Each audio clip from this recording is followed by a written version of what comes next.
19th question में क्या given है?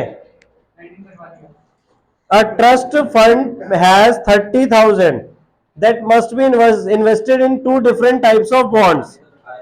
ठीक है, कोई बात नहीं, करो। देखो 30,000 टोटल है उनके पास। अब उन्हें दो टाइप में इन्वेस्ट करने हैं ट्रस्ट को। एक जगह 5% इंटरेस्ट पर ईयर मिल रहा है और दूसरी जगह 7% इंटरेस्ट पर ईयर मिल रहा है। क्लियर?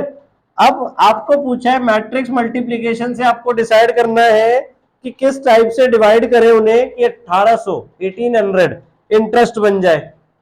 क्लियर? तो अगर एक जगह x इन्वेस्ट कर रहे हैं तो दूसरी जगह कितना इन्वेस्ट करेंगे? 30,000 माइनस x। ये हमने देखो, अब जो पहली वाली मैट्रिक्स है हम क्या मल्टीप्लाई करते हैं? रो बाय कॉलम ना। तो पहली वाली मैट्रिक्स को हमने रोज में लिया, क्लियर, रो मैट्रिक्स बनाई। और दूसरी वाली मैट्रिक्स जो आप बनाओगे वो कॉलम मैट्रिक्स बनाओगे मल्टीप्लाई करने के लिए। तो पहले वाले पे कितना इंटरेस्ट मिल रहा था? 5%, और दूसरे वाले पे 7%। चाहे तो आप इन्हें फ्रैक्शन में लिख सकते हो, परसेंटेज का मतलब 5/100। क्लियर? अब पहली कंडीशन क्या है कि हमें इंटरेस्ट 1800 मिल जाए, इनका प्रोडक्ट 1800 हो जाए। कैसे? x इंटू 5% यानी 5% of x plus 30,000 minus x into 7% या 7% ऑफ दिस इज 1800। तो एक कंडीशन तो आपके पास ये हो गई। इससे सॉल्व करके x की वैल्यू निकाल सकते हो। अब आप 5% का मतलब 5/100 यानी 5x/100 बन गया, प्लस ये 7 से मल्टीप्लाई हो जाएगा तो 7 3 जा 21 एंड 4 zeros minus 7x upon 100 equals to 1800। अब इससे इक्वेशन सॉल्व करके x की वैल्यू निकाल सकते हैं ना हम। क्लियर? सिमिलरली सेकंड पार्ट में हमें कितना बनाना है? इंटरेस्ट 2000। तो उसकी हेल्प से हम x निकाल लेंगे और x निकालने के बाद दोनों अमाउंट हमें बताने हैं कि इस पहले वाले में कितना इन्वेस्ट कर रहे हैं और दूसरे वाले में कितना इन्वेस्ट कर रहे हैं। क्लियर? 19th। इसी तरह 20th क्वेश्चन, ये भी आपका वर्ड प्रॉब्लम है और मैट्रिक्स बनानी है अगेन सेम।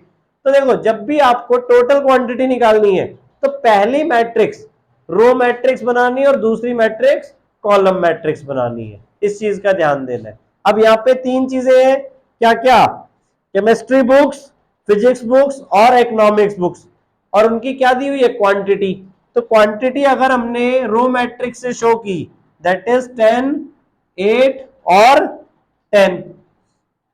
अब उनकी कॉस्ट क्या दी हुई है? 80, 60 एंड 40। तो वो हमें किससे डिनोट करनी है? कॉलम मैट्रिक्स से।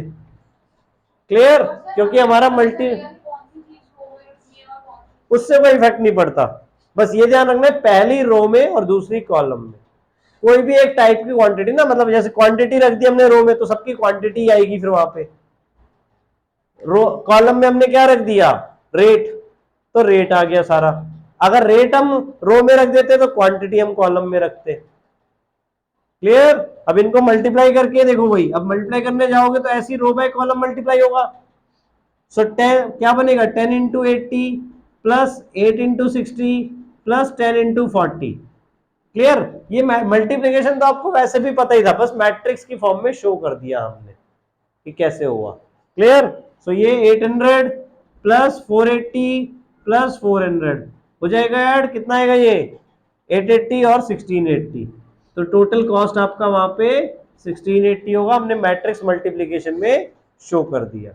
क्लियर है? वर्ड प्रॉब्लम्स वाले भी आ सकते हैं क्योंकि एक एक नंबर दो दो नंबर में सिंपल सा दे सकते हैं। ठीक है? Question number 21। अब देखो यहां पे आपको 5 मैट्रिसेस दी हुई हैं, X, Y, Z, W and P, और इनके ऑर्डर्स बताए हुए हैं। मैट्रिसेस के ऑर्डर बताए हैं, मैट्रिसेस नहीं दिए हैं। 2 into N, clear, 3 into K, then 2 into P, N into 3 और पी इंटू के। ये 5 मैट्रिसेस के आपको ऑर्डर दिए हुए हैं।